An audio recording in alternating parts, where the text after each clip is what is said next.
अब न तेरे आने की खुशी न तेरे जाने का गम, बीत गया वो जमाना जब तेरे दीवाने थे हम। हेलो दोस्तों, नमस्कार। स्वागत है आपके अपने YouTube channel Karamchand classes Mirzapur के एक और बेहतरीन वीडियो में। दोस्तों, आज के इस वीडियो में हम सब पढ़ेंगे घातांक और करड़ी का। यह जो वीडियो है दोस्तों, यह दूसरा वीडियो है। हम सब पहले वाले वीडियो में पढ़े थे घातांक के नियम के बारे में। आज हम पढ़ेंगे कुछ क्वेश्चन के बारे में उसके। आइए देखा जाए दोस्तों, क्या है क्वेश्चन, कैसे सॉल्व होगा। घात में -1/3 प्लस 16 की घात में 1/4 है। अब कहा है कि इन दोनों को क्या करना है, जोड़ना है। तो जोड़ने से पहले हम क्या करेंगे दोस्तों, घात को हल करेंगे, घात को सॉल्व करेंगे। आइए देखा जाए। तब 64 की घात में जो -1/3 है उसको प्लस में कर देंगे तो क्या हो जाएगा, यही चीज़ 1 जब लिख देंगे तो हमारा जो माइनस है ये क्या हो जाएगा दोस्तों, प्लस में हो जाएगा। इतना समझ में आया दोस्तों। और प्लस 16 की घात में 1/4, इसको ज्यों का त्यों पूरा हम लिख देते हैं।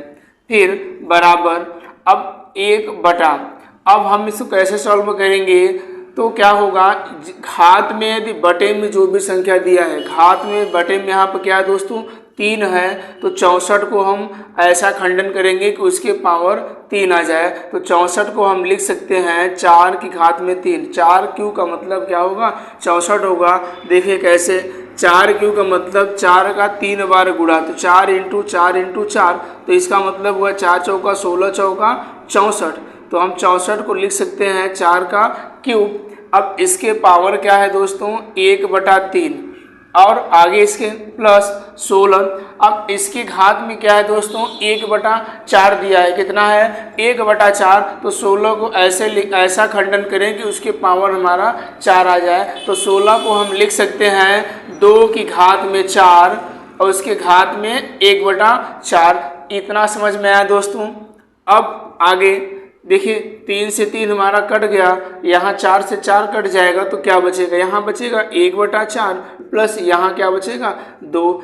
घात में 1 है तो किसी भी संख्या की घात में 1 होने से कुछ मतलब नहीं निकलता है, जो संख्या रहती है वही रहता है दोस्तों। यहाँ जैसे 4 की घात में 1 था तो 4 हो गया, 2 की घात में 1 था तो 2 हो गया, बराबर। अब इसके नीचे 1 लेकर के 4 और 1 का एलसीएम लेंगे तो क्या हो जाएगा, 4 होगा। अब फिर भाग देंगे हम, ये हमारा बन क्या रहा है, भिन्न का जोड़। भिन्न का जोड़ हम कैसे करते हैं, पहले 1 4 का हर का एलसीएम लेते हैं। इतना समझ में आया।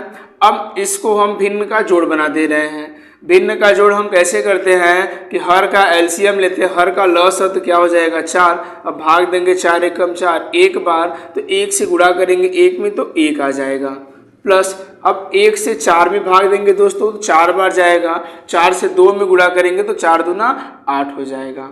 अब 8 और 1 9 और बटे में 4। जब हम इस चीज़ को सॉल्व करेंगे तो हमारा आंसर यही होगा 9/4। इतना समझ में आया दोस्तों। अब आइए आगे हम दूसरा वाला क्वेश्चन सॉल्व करते हैं।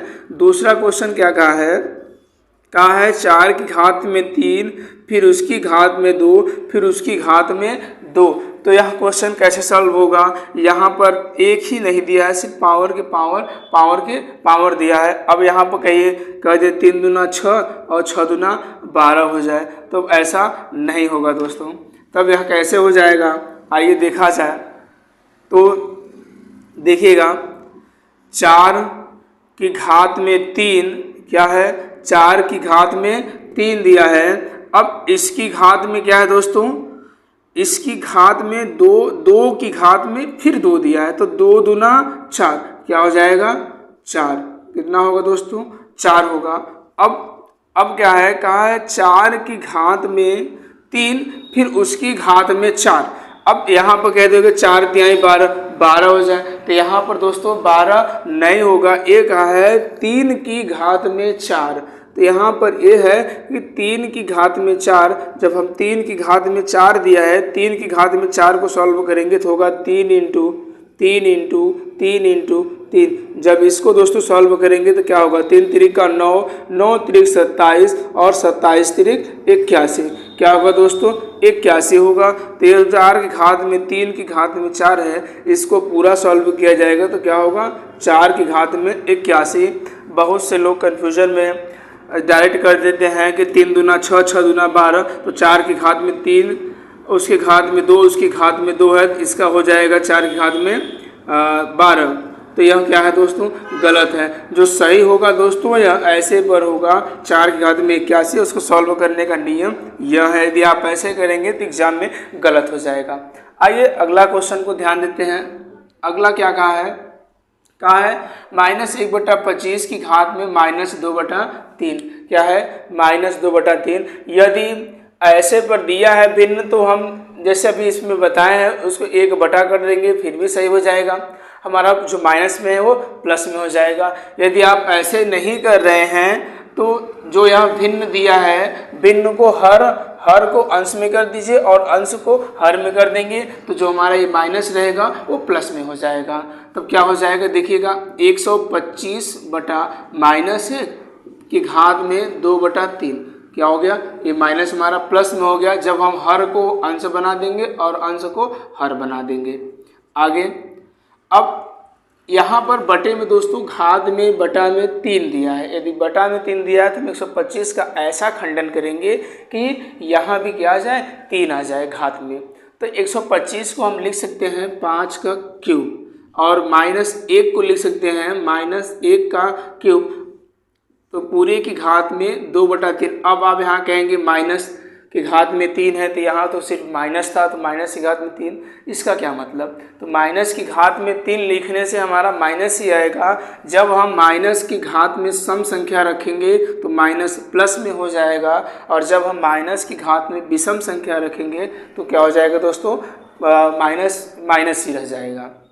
अब इस चीज़ को हम लिख सकते हैं 5/-1 और पूरे पर घात में 3, फिर पूरे घात में यहाँ पर 2/3, तो 3 से 3 हमारा कट जाएगा। तो क्या बचेगा, 5/-1, इसको हम लिख सकते हैं -5 और घात में दिया है 2। अब माइनस की घात में सम संख्या तो माइनस क्या हो जाएगा, प्लस, और 5 का स्क्वायर 25 हो जाएगा। दोस्तों इतना समझ में आया। वीडियो अच्छा लगा हो दोस्तों तो वीडियो को लाइक करिएगा। यदि आपको वीडियो नहीं भी अच्छा लगा है फिर भी लाइक कर दीजिएगा, क्योंकि दोस्तों एक वीडियो बनाने में बहुत मेहनत लगता है। आप देख ही रहे हैं कितनी गर्मी है, गर्मी में भीग करके पसीने से हम आपके सामने प्रस्तुत हो रहे हैं। यदि आप चैनल पर नए हैं तो चैनल को सब्सक्राइब भी कर लीजिएगा और बेल आइकन का नोटिफिकेशन ऑल पर सेट कर लीजिएगा, ताकि हम जब भी वीडियो अपलोड करें तो सबसे पहले आपके पास पहुंचे। Thanks for watching my video. जय हिंद, जय भारत।